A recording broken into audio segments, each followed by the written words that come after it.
Radio lime news update.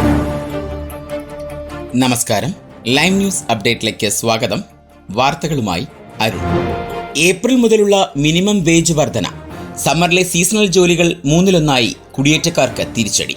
യുകെയിൽ April മുതൽ പ്രാബല്യത്തിൽ വന്ന വർദ്ധിപ്പിച്ച നാഷണൽ മിനിമം വേജ് മൂലം വേനൽക്കാലത്ത് ഉണ്ടാകാറുള്ള സീസണൽ തൊഴിൽ അവസരങ്ങളുടെ എണ്ണത്തിൽ വലിയ കുറവ് നേരിട്ടു. കഴിഞ്ഞ വർഷത്തെ അപേക്ഷിച്ച് ഏപ്രിൽ മെയ് മാസങ്ങളിൽ സീസണൽ തൊഴിലാളികളുടെ എണ്ണത്തിൽ വൻ ഇടിവുണ്ടായതായി റിക്രൂട്ട്മെന്റ് ആൻഡ് എംപ്ലോയ്മെന്റ് കോൺഫെഡറേഷനാണ് പറഞ്ഞത്. ഇതിന്റെ തിരിച്ചടി ഇന്ത്യക്കാരടക്കമുള്ള കുടിയേറ്റ സമൂഹത്തിനാണ് നേരിടേണ്ടി വരിക. ഷെഫുമാർ, തീം പാർക്ക് അറ്റൻഡൻസ് എന്നിവരുടെ അവസരങ്ങൾ മൂന്നിലൊന്ന് കുറഞ്ഞതായി റിപ്പോർട്ടിൽ പറയുന്നു. റെസ്റ്റോറന്റ് മേഖലയിൽ ഏതാണ്ട് 38.1% തൊഴിലവസരങ്ങൾ കുറഞ്ഞപ്പോൾ ഹോട്ടൽ മേഖലയിൽ അത് 44.5% കുറഞ്ഞിരിക്കുന്നത്. അതുപോലെ യുകെയിൽ ആകെയായി ടൂറിസം, ഇവന്റ് മേഖലയിലും തൊഴിലവസരങ്ങൾ ഗണ്യമായി കുറഞ്ഞുവെന്ന് കോൺഫെഡറേഷൻ ചൂണ്ടിക്കാട്ടുന്നു. വെയിൽസിലും നോർത്തേൺ അയർലൻഡിലും വടക്ക് കിഴക്കൻ ഇംഗ്ലണ്ടിലും മാത്രമാണ് പ്രതിസന്ധി അത്ര കണ്ട് രൂക്ഷമാകാത്തത്. യുകെ അഭിമുഖീകരിക്കുന്ന സാമ്പത്തിക അസ്ഥിരതയും ഉയർന്ന മിനിമം വേജുമാണ് ഇത്തരമൊരു അവസ്ഥയ്ക്ക് കാരണമെന്നും കോൺഫെഡറേഷൻ ചൂണ്ടിക്കാട്ടുന്നു. ലീഡ്സിലെ സെന്റ് ജെയിംസ് ആശുപത്രിയിലേക്ക് പ്രഷർ കുക്കർ ബോംബുമായി തീവ്രവാദി. ലീഡ്സിലെ സെന്റ് ജെയിംസ് ആശുപത്രിയിലേക്ക് നഴ്സുമാരെ വധിക്കാൻ പ്രഷർ കുക്കർ ബോംബുമായി എത്തിയ തീവ്രവാദിയെ ആശുപത്രിക്ക് പുറത്തുവച്ച് പറഞ്ഞ് സമാധാനിപ്പിച്ച് പിന്തിരിപ്പിച്ചത് ഒരു രോഗി. കോടതി വിചാരണയിലാണ് ഇക്കാര്യം വ്യക്തമായത്. ലീഡ്സിലെ സെന്റ് ജെയിംസ് ഹോസ്പിറ്റലിലെ ഗ്ലഡ് ഹൗ വിങ്ങിന് പുറത്താണ് 28-കാരനായ മുഹമ്മദ് ഫാറൂഖ് എന്ന തീവ്രവാദി പ്രഷർ കുക്കർ ബോംബുമായി എത്തിയത്. പരമാവധി നഴ്സുമാരെ വധിക്കുകയായിരുന്നു ഇയാളുടെ പദ്ധതി. കഴിഞ്ഞ വർഷം ജനുവരി 20 പുലർച്ചെയായിരുന്നു നാടകീയ സംഭവങ്ങൾ. ബോംബ് പൊട്ടിച്ച് ആക്രമണം നടത്താനും കത്തി ഉപയോഗിച്ച് പരമാവധി ആളുകളെ കുത്തിക്കൊല്ലാനും വ്യാജ തോക്ക് കയ്യിൽ വെച്ച് ഭീഷണിപ്പെടുത്തി പോലീസിനെ കൊണ്ട് വെടിവെച്ച് ചാകാനും അതുവഴി സ്വയം രക്തസാക്ഷിയാകാനുമായിരുന്നു ഫാറൂഖിന്റെ പദ്ധതിയെന്ന് പ്രോസിക്യൂട്ടർമാർ കണ്ടെത്തി. കടുത്ത ഇസ്ലാമിക ആശയങ്ങളിൽ ആകർഷണനായതോടെയാണ് ഇയാൾ തീവ്രവാദി ആക്രമണം നടത്താൻ തയ്യാറായത്. ആദ്യം നോർത്ത് യോർക്ക്ഷയറിൽ US ഉപയോഗിക്കുന്ന RAF മെൻവിത്ത് ഹിൽ ആക്രമിക്കാനായിരുന്നു പദ്ധതി.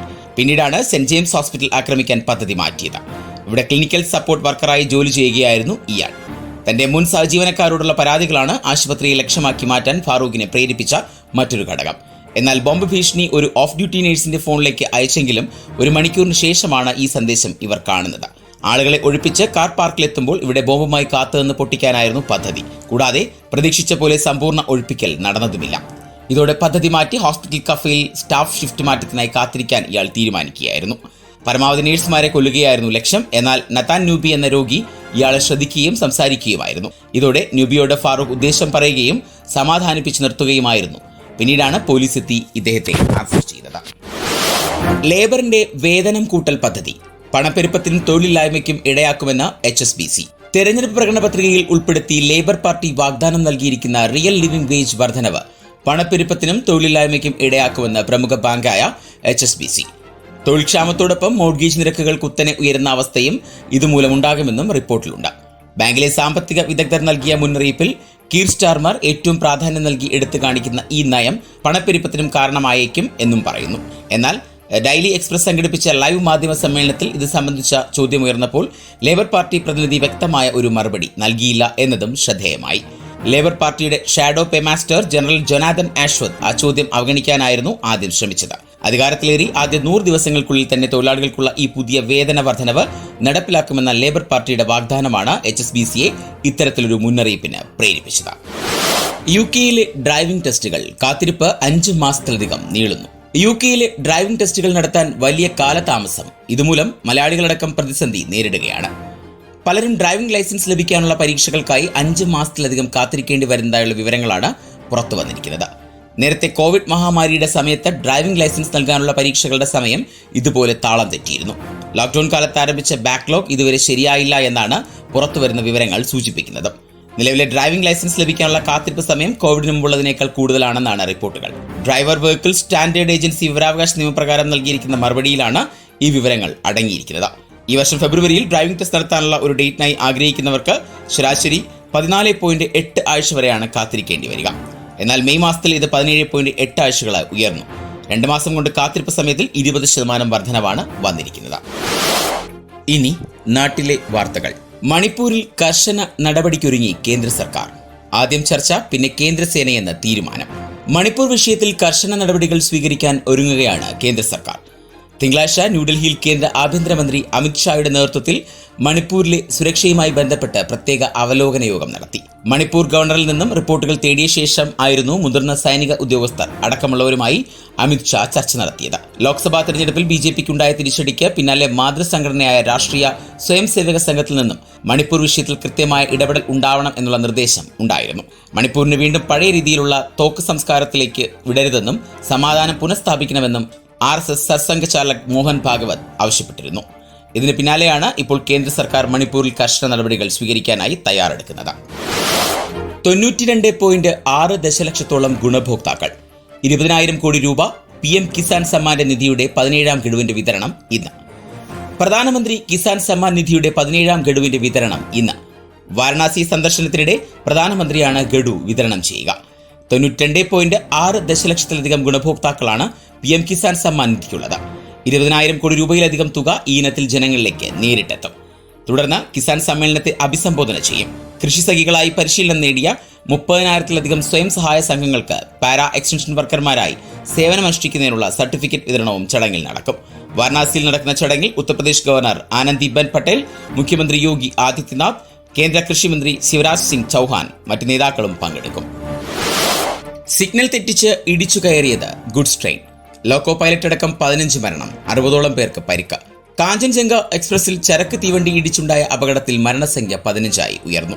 60 പേർക്ക് പരിക്കേറ്റിട്ടുണ്ട്. മരിച്ചവരുടെ കുടുംബത്തിന് ധനസഹായമായി 2 ലക്ഷം രൂപയും പരിക്കേറ്റവർക്ക് 50,000 രൂപയും പ്രധാനമന്ത്രി പ്രഖ്യാപിച്ചു. ട്രെയിനിന്റെ 3 കമ്പാർട്ട്മെന്റുകൾ പാളം തെറ്റിയെന്നാണ് റെയിൽവേ അധികൃതർ പറഞ്ഞത്. സ്ഥലത്ത് രക്ഷാപ്രവർത്തനം പുരോഗമിക്കുകയാണ്. ഡോക്ടർമാരും ആംബുലൻസും ഉൾപ്പെടെ വൻ രക്ഷാസന്നാഹം തന്നെ സ്ഥലത്തുണ്ട്.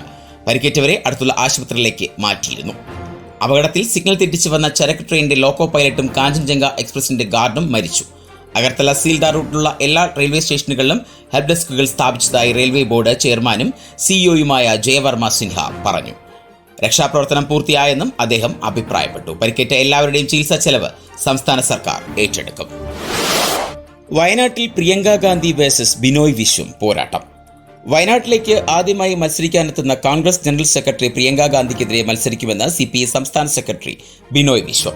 ഇടതുപക്ഷം പ്രിയങ്ക ഗാന്ധിക്കെതിരെ മത്സരിച്ചില്ലെങ്കിൽ കോൺഗ്രസ് വിരുദ്ധ വോട്ടുകൾ BJPയിലേക്ക് പോകുമെന്നും അത് തടയാനാണ് മത്സരിക്കുന്നതെന്നും അദ്ദേഹം പ്രതികരിച്ചു.